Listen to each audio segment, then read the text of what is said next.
Amigos, it's your long lost and forgotten co-host, Old Boy. By myself again, unfortunately, I couldn't hook up with Don Juan, which is a shame because I really wanted to talk about this specific subject with him, but, you know, you can only do what you can do. I had mentioned on our Facebook group, which most of you are not a part of, but anyways, I mentioned I would talk about some romance titles, and, you know, I think I'm going to talk about one, because this is like the 6th time I'm trying to do this specific recording again, and I just keep losing the way I want to express myself about this title. So I'm going to try to keep it short and sweet, and maybe talk about romance in general, which is a very prickly point for Don Juan, and honestly for myself. I don't like romance that much in anime and mangas. It's not because I don't like romance. It's because it's... Let me talk about this title, and then you'll understand what I mean. I want to talk about Love Hina.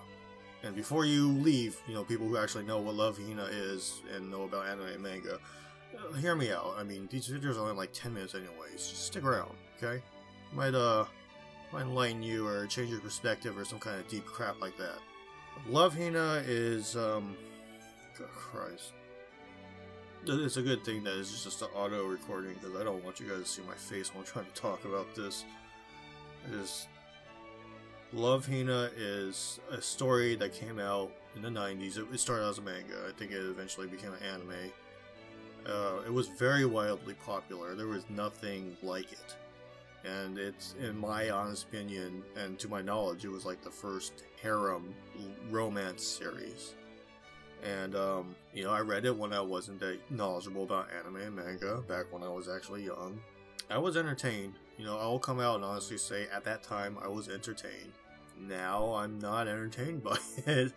And, most stuff that comes out is, in my honest opinion, it follows the Love Hina model, because I'm not kidding, like, it did gangbusters when it came out.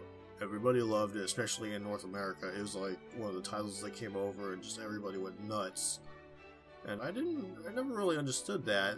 It was okay, but because of the wild popularity and success of this particular title, everybody's decided to start trying to follow that formula. And that's where we are today. You know, you have a bunch of substanceless romance with a dumbass protagonist who's forced into a cohabitating situation with multiple girls. You know, I don't think much ecchi stuff happened in Love Hina, or for you guys who don't know anything about anime and manga, perverted stuff, specifically accidental, with air quotation, perverted stuff where like they trip and accidentally fall face first into a chick's boobs. I don't think that happened very much in Love Hina, if at all. But it's been a long time since I read it, and I don't plan on reading it ever again. But you may want to reread it after I talk about it a little bit more, because basically every anime and manga romance story, at least 99% of it follows that formula. Some dude's forced to live with girls, wackiness ensues, there's a main dude that's an airhead or a loser, unpopular or something, you know, something unflattering, or all unflattering, and the main chick usually is just a touchy, temperamental. I mean, it's anime, so I can't find anime characters really beautiful, but they're supposed to be beautiful. I guess by human standards, I don't see anything as a cat, and you know, and eventually they keep having to endure so many fuck-ups, usually because the guy, that the main dude and chick end up together. Although they always have a chance with the other chicks. I don't remember the other chicks that well, to be honest. There was a lot of them, but what I do remember, they kind of set the prototypical side female roles and characteristics too, like the sporty chick, the chick that doesn't really know how to interact with anybody, the wacky scientist chick, the little kid that has a crush on an older brother sort of character. I think if you name it, there's probably one of the girls is like that, and you know, there wouldn't be anything to that except this is the first. so you can actually see what everything else is based off of if you actually read this or watched it. I'm pretty sure there's an anime of it, but, you know, as you know, I'm not a big anime watcher.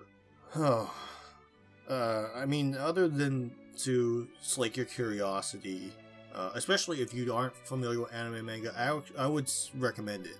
I actually would recommend it to see for yourself if you would actually like most of what's coming out with anime and manga.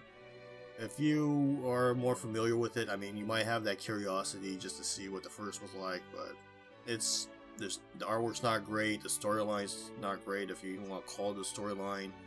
The romance, which should be the most important thing, is ridiculous, you know, and that's how most anime and manga is.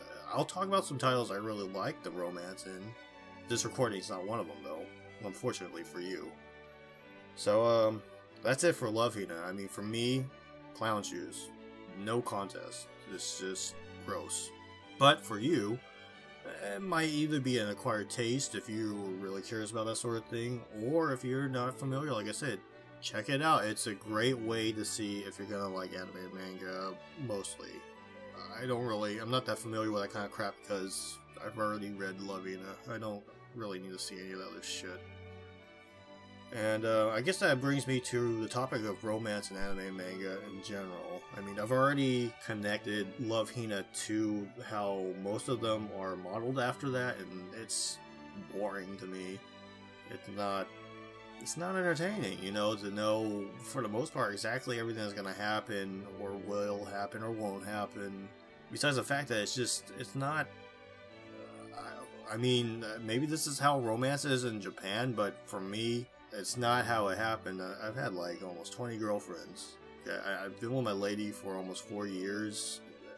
Let me tell you something about Japanese romance in anime and manga. I don't know about movies and stuff, but when it comes to this specific types of medias, romance is always...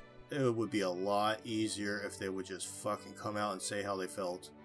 But there's always all this second guessing, all this insinuating and misinterpretation, and it's just, to me, it's frustrating.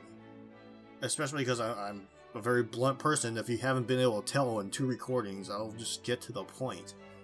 Sometimes it's sweet, sometimes it's how it is. I mean, a lot of it is a lot of kids trying to figure out what romance is. But, I mean, even I get where they're coming from as a kid. I mean, I was that age once. I know I'm old and a cat, but I was that age once. And I get where sometimes it's hard to say stuff, say what you feel.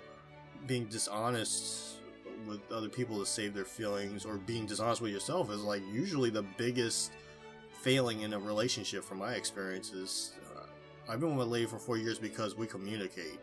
We talk shit out, or we'll say what's on our mind. We'll get to the point where, you know, sometimes we have to fight. That's just what happens. You're gonna fight anyways, even if you're dishonest. That's just how romance is. That's life. But in anime and manga, it's just so much misunderstanding because people won't be honest. They won't come out and say whatever it is. And I understand a lot of Japanese culture is you're supposed to connect the dots yourself, but Jesus, man, just come out and say it sometimes. That would be refreshing. You know, a lot of anime and manga writers are upset because they can't sell their shit, but it's all the same. So, I mean, at least do something different. Anyways, you know, that's all I have to really say about that. My next romance title, I promise you, will be something I actually like. You know, I'll try to find who it would fit to, well, you know, when I talk about it a bit. But until then, this is Planet Tyro. Like us. You know, see that like button. I think it's a thumbs up now. I don't fucking know. They keep changing that shit. I used to like the stars, personally, but hit that like button. Subscribe. Join us on Facebook. Yay! Planet Tyro, just search it up on Facebook. I have a Twitter account. I don't use it, but it's there. We'll post it on the screen, the video. And, you know, until next time, I'll see you around.